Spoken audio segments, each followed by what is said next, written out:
Your Excellency, the President of the Republic of Kenya, and His Excellency, the Deputy President, and the First Lady, and the family of the late General Ogola, and all protocols observed.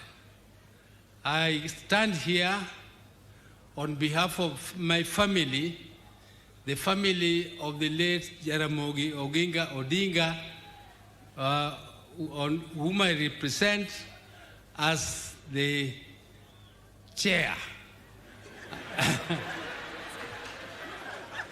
Now, the late Ogola here is our maternal uncle, and our mother comes from this village. And therefore, we come here as relatives of Ogola. I also come here to bring condolences of my brother, Jacob Raila Amolo Odinga, who has sent me to come because he is a bit indisposed. He could not come personally, but he has asked me to come and represent him and the family.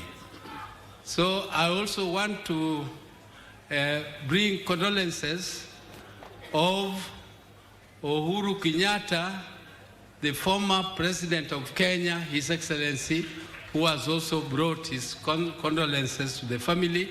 He is out of the country, but he has asked me to bring his condolences to the family.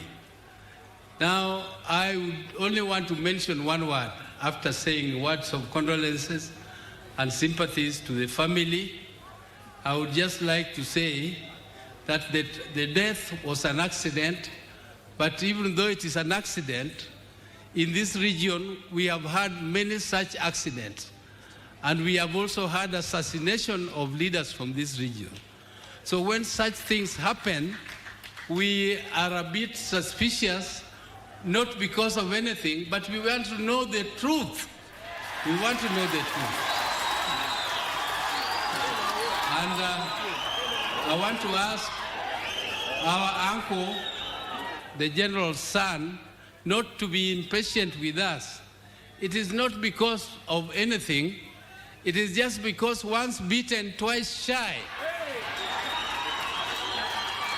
So we are asking for no stones to be left unturned, and let us know the truth of who killed our uncle, General Ogola.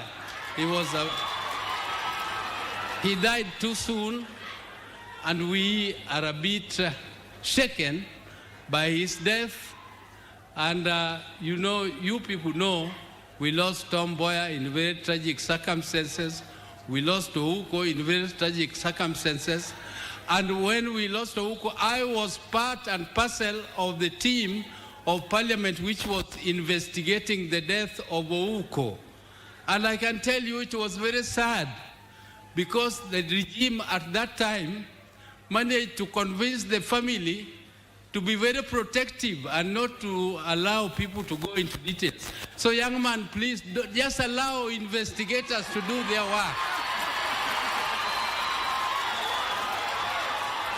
Now, with those very, very few remarks, I would once again want to wish that our uncle is rested in peace in heaven, and let the Almighty put him in the best place, and was one of our best sons, one of the best sons from this area.